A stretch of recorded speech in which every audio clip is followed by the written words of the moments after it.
السلام علیکم ورحمۃ اللہ وبرکاتہ۔ الحمدللہ کفا وسلام علی عبادہ الذین اصطفیٰ، اما بعد۔ محترم ناظرین کرام، آج کی نشست کا موضوع ہے کیا قرآن پڑھنے کے لیے وضو شرط ہے؟ کیا وضو کے بغیر قرآن نہیں پڑھ سکتے؟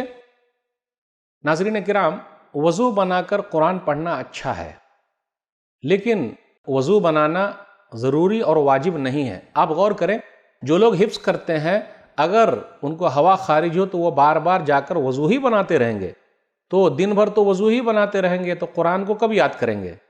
تو اس لیے اگر ہم اور آپ یہ کہتے کہ نہیں وضو شرط ہے تو یہ سختی ہو جائے گی۔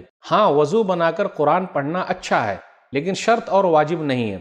قرآن کریم کی جو آیت ہے اِنَّهُ لَقُرْآنٌ كَرِيمٌ فِي كِتَابٍ مَّكْنُونٍ لَا يَمَسُّهُ إِلَّا الْمُطَهَّرُونَ، سورہ واقعہ آیت نمبر 77، 78 اور 79۔ یہ قرآن کریم ہے، لوح محفوظ میں رکھا ہوا، اس کو پاک لوگ ہی چھوتے ہیں۔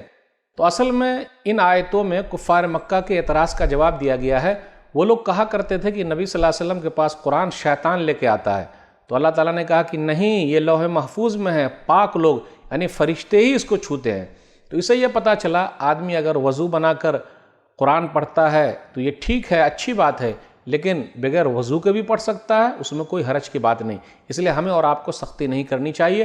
اللہ سے دعا ہے کہ اللہ تعالی ہم لوگوں کو صحیح سمجھ عطا فرمائے، قرآن کو پڑھنے والا، قرآن کو سمجھنے والا اور قرآن پر عمل کرنے والا اور قرآن کی تبلیغ کرنے والا بنائے، آمین۔ والسلام علیکم ورحمۃ اللہ وبرکاتہ۔